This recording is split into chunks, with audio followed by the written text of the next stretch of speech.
Y bueno, continuando con nuestros temas del día de hoy, les quiero contar que nos acompaña la doctora Ángela Cardona. Ella es psicóloga y máster en PNL, Programación Neurolingüística. Doctora, muy buenas tardes y bienvenida. Muy buenas tardes, muchas gracias por invitarme al programa. Bueno, a usted por estar nuevamente con nosotros y hoy vamos a hablar acerca del síndrome de Peter Pan. Yo entendería por aquellos niños o aquellos hombres que nunca quisieron crecer. Contrario a Peter Pan, que se pudo ir a la tierra de nunca jamás y allá pudieron ser niños eternamente, pues hay otros a los que les toca crecer, pero ese niño interno no se quiso ir jamás. Más o menos así es como entiendo al Peter Pan, los hombres que se quedaron anclados en su infancia. Pero contémosle en sus palabras, doctora, y desde la psicología, ¿qué es lo que entendemos como el síndrome de Peter Pan? Bueno, primero recordemos quién era Peter Pan, sí, ¿cierto? Entonces, sí. Era ese niño alegre, soñador, que creía en las hadas, que creía en el mundo mágico y que tenía una energía muy bonita, ¿cierto? Pero ese niño tenía una amiguita que se llamaba Wendy, y Wendy era la que lo cuidaba a todos los niños perdidos de nunca jamás. Entonces, él tenía algo y era que no tenía sombra. Mira eso tan simbólico. Él no podía ver su sombra, Wendy se la tuvo que coser.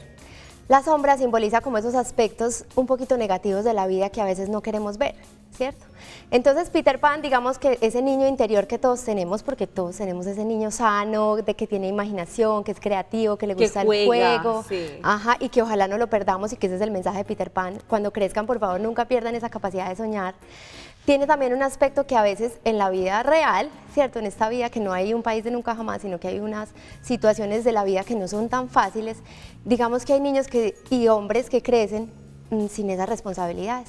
Entonces, cuando son adultos, son los que yo veo en consulta a mujeres que me dicen: mira, Ángela, lo que pasa es que yo empiezo a salir con alguien, con un hombre, y resulta que a los 3 todo está súper bien, súper divertido, todo muy bien, pero cuando la relación se empieza a poner seria, este hombre sale desfavorido, desaparece, ¿cierto? Entonces estas mujeres, digamos que... Yo creo que más una dice: ay no, me tocó un Peter Pan, no, vamos a esperar más adelante a ver si todos son Peter Pan. Eso, que vayan porque también hay hombres identificando. que sienten aversión al compromiso. Exacto. Sí, pero todos los que sienten eso, ¿serían Peter Panes o no? Digamos que hay un conjunto de características, no necesariamente.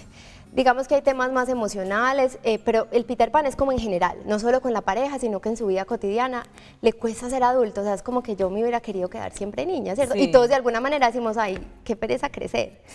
Pero de la vida nos va mostrando que también la adultez tiene cosas muy positivas. No, cosas muy ricas. Cada momento de la vida tiene su sabor especial. Exacto, como esa autonomía que tiene uno de adulto, esa capacidad de crecer, el desarrollo profesional, todos los privilegios que tiene ser adulto. Entonces estas personas que tienen ese complejo de Peter Pan no ven esos beneficios, sino que se quieren quedar niños eternos.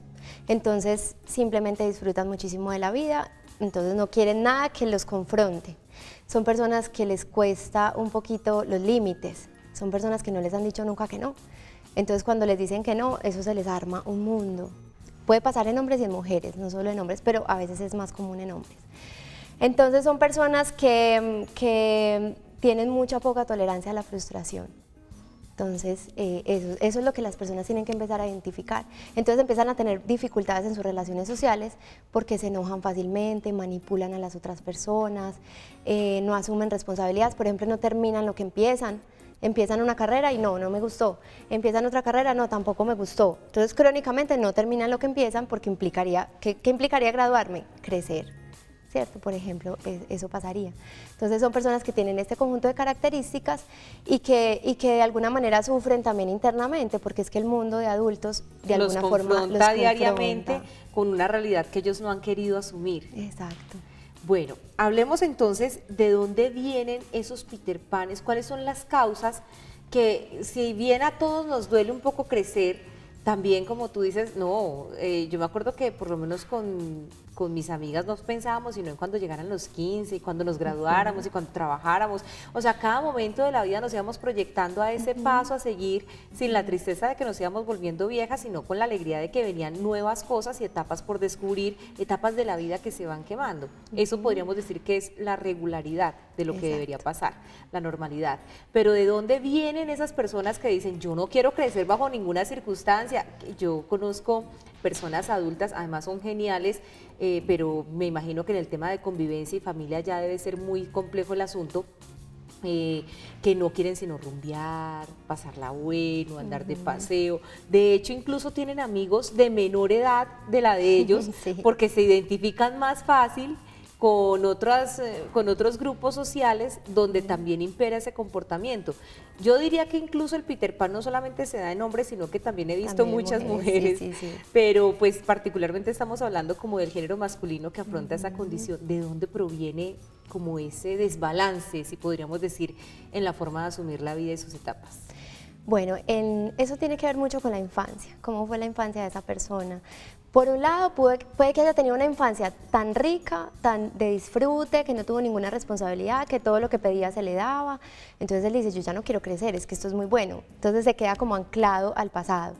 O por otro lado, tuvo una infancia de pronto donde le tocó trabajar desde muy pequeño, le tocó asumir responsabilidades de otros hermanitos. Entonces cuando llega a la vida adulta es como que le faltó quemar esa etapa. Entonces empieza a vivirla. Entonces, claro, empieza a Y la vivirla rumba, tardíamente. y los amigos, y pasarla bueno, y la recoche, ya no quiero asumir más responsabilidades. Exacto, y también es como un miedo a envejecer. Miedo a envejecer. Como, mira que hoy todas las cosas que hay como para prolongar la eterna juventud, ¿cierto? Sí. Se valora mucho eso y eso está bien, ¿cierto? Eso es bonito, pero también cuando no tenemos un principio de realidad, eso nos trae dificultades en nuestra vida diaria. Entonces estas personas cuando tienen, por ejemplo, un hijo, no se sienten capaces de cuidarlo. Y mira que hay algo muy importante en lo que hablábamos ahorita, por ejemplo, en el tema de pareja, y es que esas mujeres también que vienen a tener atraen esas parejas Peter Pan, es porque también son mujeres muy cuidadoras. Y de alguna Protectoras. forma Sí, promueven. o sea, se buscan la tapa y la caja, como decimos. Encontró la arepa para su tiesto.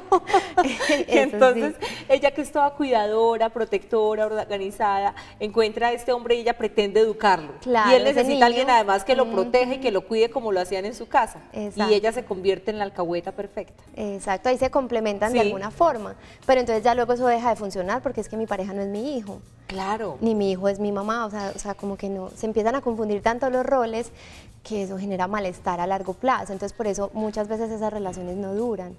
Hablemos de cuál es como ese perfil, esas características desde la psicología, doctora, que nos permiten decir, a este lo podemos ir de pronto, para no ponerles etiquetas, pero sí ir enmarcando un cuadro conductual de quien padece el síndrome de Peter Pan.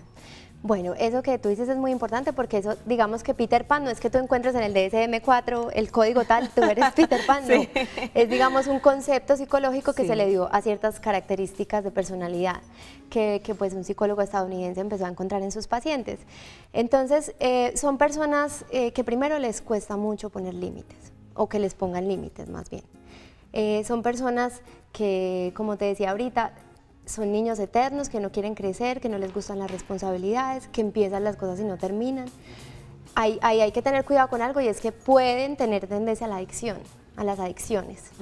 Y eso hay que tener mucho cuidado. Buscando el placer permanente. Sí, de hecho, muchas personas que tienen adicciones pueden ser unos Peter Panes, porque como que quiero vivir en ese mundo de nunca jamás. Sí. Y el licor me lo da, la rumba me lo da, las drogas me lo dan, entonces quiero vivir en ese mundo, entonces tienen esa tendencia.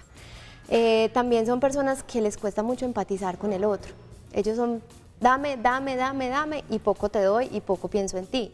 Entonces son un poquito egoístas en ese sentido porque como que ese yo no se logró estructurar muy bien en su infancia, entonces son carentes de afecto, buscan muchísimo el afecto. Y otra característica es que les cuesta mucho el autoapoyo, o sea, tomar decisiones. O sea, son personas que siempre necesitan preguntar 5 o 6 veces hasta qué voy a comer. ¿Cierto? Sí. En un restaurante, ay no, yo no sé qué comer, no sé qué pedir, vos qué vas a pedir, vos qué vas a pedir. Son personas que incluso en pequeñas cosas les cuesta, y obviamente en las grandes también. Claro, entonces, ¿cuánto más? Claro, no, les cuesta decidir, entonces siempre dependen mucho de las otras personas. Y son inestables emocionalmente. O sea, puedes verlos muy felices y muy creativos, pero de un momento a otro se aburren, se ponen tristes, o una cosita así se les vuelve un mundo.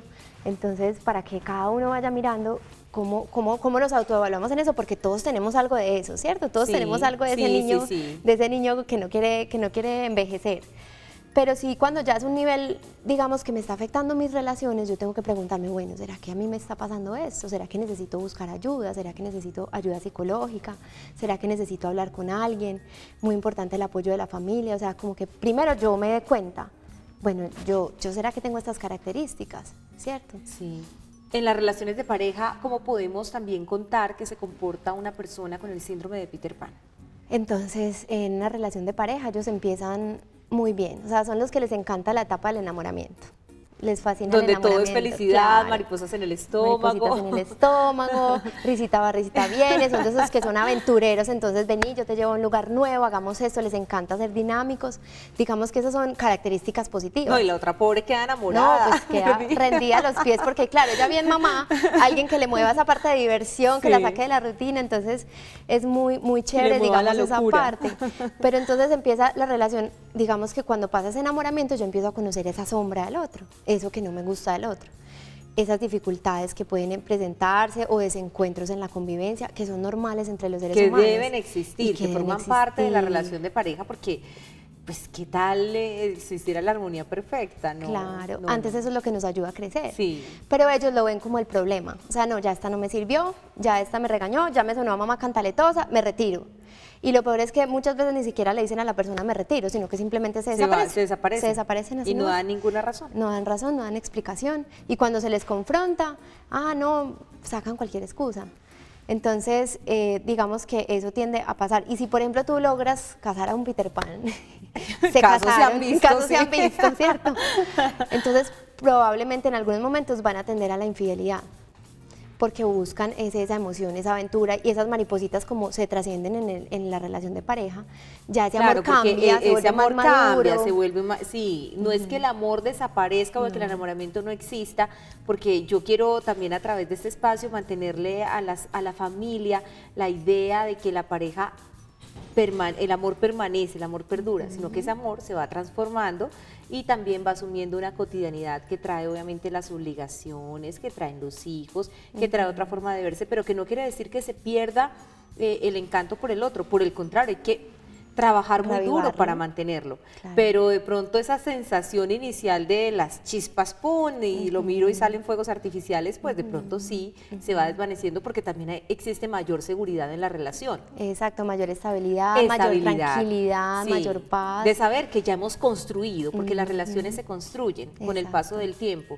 y esa tranquilidad también es buena para la vida, mientras que en esa etapa del enamoramiento estamos buscando cómo enloquecer al otro, cómo conquistarlo y eso es obviamente lo que entonces, según entiendo, doctora, más le gusta al Peter Pan, la Exacto, aventura, la lo aventura. desconocido, Sí. lo nuevo, estar escarbando por ahí, descubriendo cosas. Y hay otro tema también que es el dolor. O sea, hay personas que de pronto tuvieron una decepción amorosa y como no tienen una estructura suficiente para asimilar que es que la vida duele en algunas ocasiones, entonces como que tienen un aprendizaje y una creencia que es no me vuelvo a enamorar. O sea, yo no vuelvo a entregar mi corazón, simplemente voy a pasar rico, con una, con la otra, o con uno o con el otro, ¿cierto? Porque nos pasa también a las mujeres. Sí. Y entonces Esas ya características que hemos mencionado, válidas para hombres y mujeres. válidas para hombres y mujeres, bien. sí. Lo que pasa es que la experiencia se presenta más en los hombres. Sí. Hay, digamos, más tendencia en los hombres. En las mujeres es más esa tendencia cuidadora. Pero también se presenta. Entonces, por ejemplo, en esa herida que ese Peter Pan tiene, le cuesta mucho volverse a enamorar porque dice, si yo me enamoro y me entrego, me van a hacer daño. Me hacen daño. Por X o Y motivo me van a hacer daño. Entonces, para evitar ese sufrimiento, más bien simplemente me quedo en la etapa de pasar rico y ya cuando veo que la cosa se pone seria, que me estoy entregando demasiado, que me estoy ya enamorando demasiado, Salgo corriendo. huyo y ya me desaparecí. Y por ejemplo también cuando ya están casados y tienen hijos, pueden pasar dos cosas. Una, que se conecten mucho con el niño desde el niño interior que cada uno tiene. Entonces son juguetones con los niños, son súper... La pasan bacanísimo con los delicioso, pero a la hora de ponerle límites a su hijo, No pueden. porque ellos mismos no se han puesto No su los propio tienen. límite, no los tienen internalizados. O sea que eso en el problema o más bien en la etapa de la educación, también va a generar algún conflicto con la pareja que seguramente va a querer poner unos límites y con ese hijo a quien obviamente le vamos a generar dificultades por no darle esos espacios donde le decimos hasta aquí puedes llegar, los denominados límites. No, pues gravísimo el Peter Pan. Sí, es Sí, a ver, una persona con Peter Pan se diagnostica, me imagino, bajo un cuadro de una consulta psicológica, sí. pero él mismo asiste o generalmente es la cuidadora que se encuentra en la vida la que lo lleva, o la mamá o la familia que se siente preocupada porque dice, bueno, ¿y este qué? Pues ya le pasaron los años, el tal Bombril que tenemos en la casa y no se ha querido ir, Ajá. y lo vemos de rumba y de paseo y bacaneado y chévere, y nos trae una novia y la otra, pero ¿este muchacho qué? Generalmente es el mismo quien se da cuenta, o son los otros que están a su alrededor quienes asumen la responsabilidad de decir, venga para acá muchacho, vamos a ver qué es lo que está pasando. Sí, muchas veces pasa eso, que es las otras personas las que le hacen señalar a esa persona, mira, o sea, observa cómo está tu vida, o sea, analízate. Todo no puede ser diversión, todo no puede ser felicidad y tranquilidad, sino que también hay responsabilidades que asumir. Entonces, muchas veces sí, o muchas veces ellos también se van cansando de esa vida. Se van cansando porque eso les genera un vacío muy profundo en su corazón, porque no se sienten amados plenamente, No hay pueden amar, no estabilidad. hay estabilidad. Entonces ese vacío los lleva muchas veces a una depresión y hay que tener mucho cuidado con eso porque una depresión ya es un tema clínico mucho más delicado. Entonces eso los lleva, por ejemplo, a pedir a consulta, y cuando llegan a consulta yo siempre les hago un trabajo muy bonito con la sanación del niño interior, porque todos los seres humanos, por más bien que nos sintamos, tenemos algo en nuestra infancia que nos dolió, alguna herida, y es muy bueno trabajarla en ellos también, porque es como empezar a ser el papá de sí mismos, el papá y la mamá de sí mismos, no necesitar tanto del apoyo externo, sino que ellos puedan recuperar ese niño interior, o sea, como reeducarse. Papá y mamá ya le dieron lo mejor que pudieron, pero ahora es como en el presente, yo no puedo recuperar el pasado, sino desde el presente empezar a crear una forma nueva de relacionarme conmigo mismo y con el mundo. Entonces yo creo profundamente en la capacidad de cambio que tenemos los seres humanos. Por algo estudio lo que estudio, por algo me apasiona estar con personas y ver la evolución que tenemos, y obviamente es algo que tiene solución y que hay que identificar. Entre más temprano lo identifiquemos, mucho más fácil va a ser ese proceso de evolución, pero se puede cambiar esa historia, que es la buena noticia, ¿cierto? Se puede recuperar una persona de un síndrome de Peter Pan. Sí, además porque debe haber muchos hogares destruidos por razón de eso, y seguramente el Peter Pan llega a amar, o llega a enamorarse, pero no es capaz no tiene las herramientas suficientes para sostener lo que significa la familia, la pareja, y brindarle esa seguridad, y sobre todo si hay tendencia a la infidelidad, pues mucho más difícil la situación. Exacto. El síndrome de Peter Pan llega hasta cualquier edad, o hay un momento en el que se cansan porque ya el cuerpo no les da más, o siempre su mente va a ser así si no tiene tratamiento. Sí, pues si uno no tiene una conciencia de que necesita cambiar algo, no lo puede tener toda la vida perfectamente. Sí, hay personas de 50, 60 años que se visten como jóvenes, sí, que salen en sus motos, que están conectados con ese disfrute. Puede que hayan alcanzado un nivel de madurez tal que les permita ser funcionales. Y hay gente que dice, a mí me encantan los hombres así, pues, pero que ya hayan aprendido un poquito más de eso. Yo creo que la vida misma se va encargando de ayudarnos a madurar y a crecer en muchas cosas. Pero sí hay personas que pueden quedarse así toda la vida. Si no tomamos conciencia, nosotros perfectamente seguimos ese camino. ¿El tratamiento cómo es? ¿O cuánto tiempo puede, entendiendo que hay individualidades en cada historia, así tengan patrones de comportamiento parecidos, pero más o menos en cuánto tiempo podríamos decir somos capaces de tener una conducta adecuada en alguien con un síndrome de Peter Pan y que tenga la disposición de tratarse? Bueno, muy importante ese tema porque tiene que tener esa disposición, porque eso va a favorecer muchísimo más el tratamiento. Si es que no es que lo llevan a la brava, no le va a pasar nada. Sí. Sí, exacto. Entonces, cuando tienen esa disposición, es muy difícil calcularte 5, 10, 15 sesiones, pero a medida que la persona vaya avanzando, se va empezando a hacer un reentrenamiento, ¿cierto? Porque es entrenarlo a conseguir habilidades que no tuvo antes, como tú decías ahorita, a darle esas herramientas para que él las ponga afuera, porque puede ser que también Peter Pan, ese Peter Pan que llegó a la consulta, o Peter Pana, sí, se vuelva también dependiente del terapeuta, y ahí tenemos otra dificultad. Entonces, uno como terapeuta encuentra otro cuidador, ¿cierto? Entonces, hay que tener muy presentes esos límites, y sobre todo algo es que dejarle a él mismo que él haga las cosas por sí mismo. O sea, no dárselo todo, sino que, y también para las personas que están alrededor, esta es una muy buena recomendación.